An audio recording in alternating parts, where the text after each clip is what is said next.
वो फैशन है। देखिए हमारी माताएं बहनें नाखून रखाती है। अब पहले नाखून किनके होते थे? किनके होते थे? राक्षस लोगों के। आज हमारी माताएं बहनें नाखून रखा रही हैं।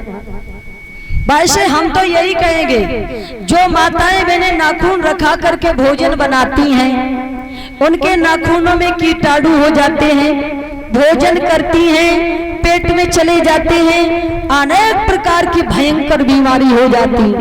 अब बीमारी भले ही हो जाए, लेकिन नाखून थोड़ी रखाना बंद कर देंगे। फैशन बनानी है। नाखून रखाने वाली माताओं बहनों के हाथ का पानी नहीं पीना चाहिए। भोजन तो बहुत बड़ी बात है। जिस घर में माताएं बहनें नाखून रखाए हो, उनके हाथ का पानी भी नहीं पीना चाहिए।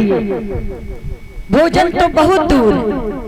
अब फैशन ऐसी ऐसी बनाती हैं, देखा होगा सिंदूर पहले मेरी माताएं बहनें जब मांग भरती थी तो पूरी मांग भरा करती थी। अब तो थोड़ा सिंदूर लिया, लगा लिया, मामला पूरा हो गया। अब पहले तभी साथ साथ जीवन करता था, और आज जो थोड़ा सिंदूर लगाती है उनकी नैया बीच धार में अटक जाती है। तो सिंदूर मांग भर के भरना चाहिए, नाखून नहीं रखाना चाहिए, बाल नहीं कटवाना चाहिए। अब कहने का मेरा फर्ज है, चाहे खूब रखाओ भैया, हमारे घर से तो कुछ नहीं जाता है। मेरी माताओं बहनों, इतनी फैशन न बनाओ तो कि तुम्हारे प्राण ही चले जाएं, तुम्हें भयंकर बीमारी हो जाए, रोग हो जाए, शरीर में नाना प्रकार के कष्ट उठाओ। तो इसलिए कभी भी ऐसे काम ना करो। शूर्पणखा कहती, मेरा पति, मेरा श्रृंगार, मेरा स्वाग तुमने सब उजाड़ दिया। मैं आज के बाद कभी श्रृंगार नहीं करूंगी, और जिस दिन मैंने श्रृंगार कर लिया उस दिन तेरी लंका का भी संहार निश्चित है।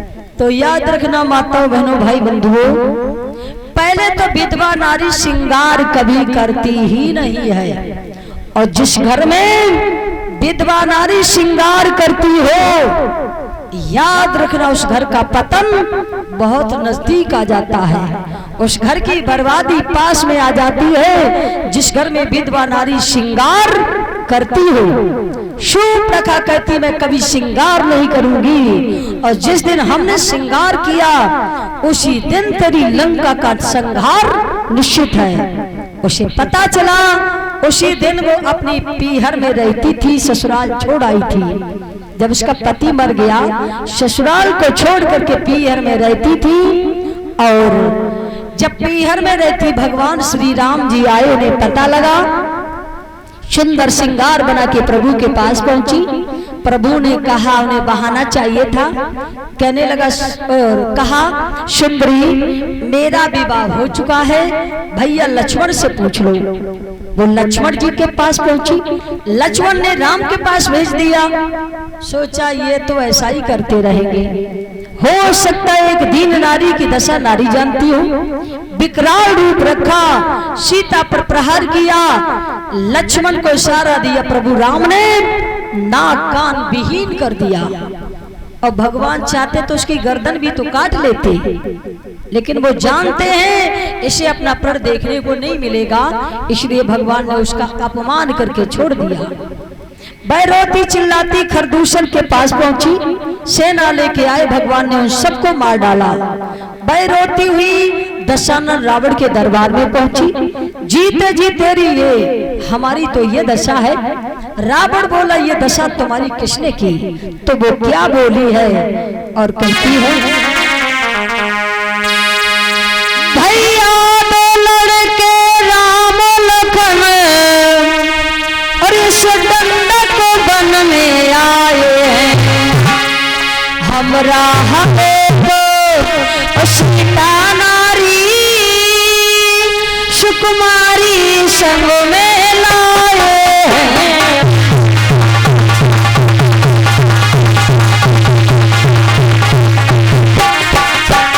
हमरा हमें सीता नारी सुकुमारी संग में लाए हैं।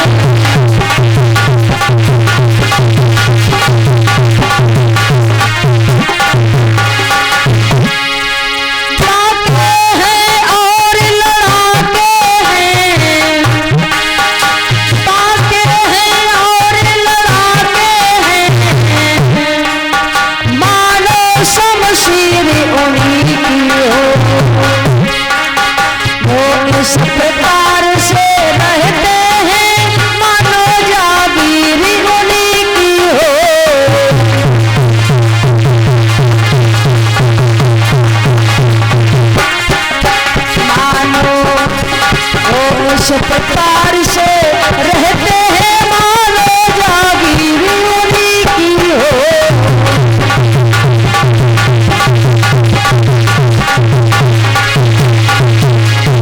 राम लक्ष्मण नाम है, इस दंडक वन में आए हैं। उनके साथ एक नारी उससे मिलना चाहा, छोटे तपस्वी ने छल करना चाहा। मैंने तेरा नाम लिया, नाम सुनते ही उसने नाक कान विहीन कर दिया। रावण ने कहा ये बात तुमने खरदूषण को नहीं बताई? कब वो तो देखते ही देखते मर गए भैया, का देखते देखते मर गए। इसका मतलब है भगवान का अवतार हो चुका है। खरदूषण मौसम बलवंता, उन्हीं को मारे बिन भगवंता। भगवान का अवतार हो चुका है, तुम तसल्ली से बैठो। अगर वो कोई पार ब्रह्म परमेश्वर है तो उनके बाणों से मेरा उद्धार हो जाएगा, हम बैठ करेंगे उसे। और अगर वो कोई राजपुत्र है तो उनकी पत्नी का हरण करके लाएंगे, लंका में सुख भोगेंगे। जिन्होंने तुम्हारी नाक काटी और हम उसकी पत्नी ही छीन लाएंगे उसे। रावण मामा मारीच के पास पहुंचा, मारीच से कहा मेरा काम कर दो।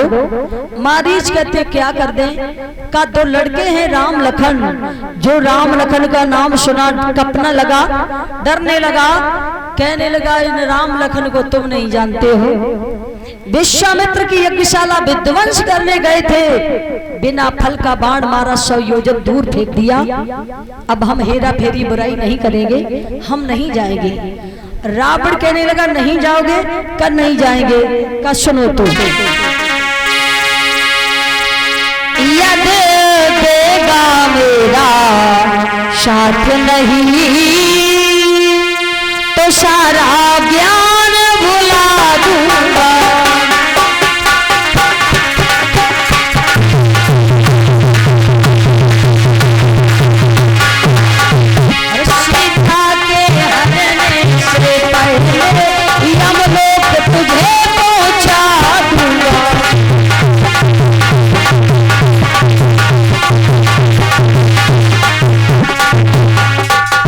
साथ नहीं देगा तो सीता का हरण तो हम बाद में करेंगे, तेरा मरण पहले हो जाएगा।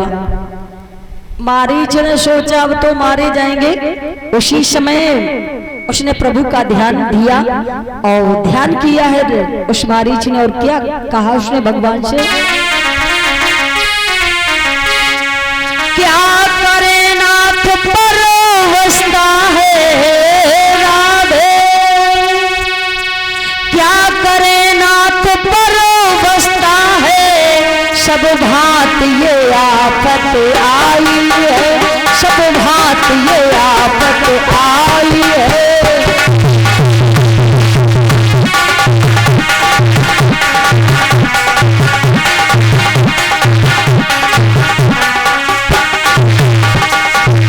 इस ओर कुएं में गिरता हूँ, इस ओर कुएं में गिरता हूँ, उस ओर गिरे तो खाई है, उस ओर खाई है।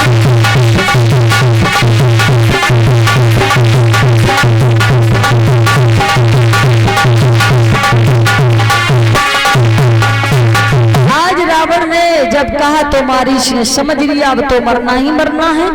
भगवान के हाथों से मर जाएंगे तो स्वर्ग मिलेगा, रावण के हाथों से मारेंगे तो नरक मिलेगा। कहते हम तुम्हारा काम कर देंगे। रावण मारीच दोनों चलने लगे हैं और दंडक वन में पहुंच गए। भक्तों, दंडक वन में जब पहुंच गए तो सोने के हिरण का रूप रखा, कुटिया के चारों तरफ विचरने लगा।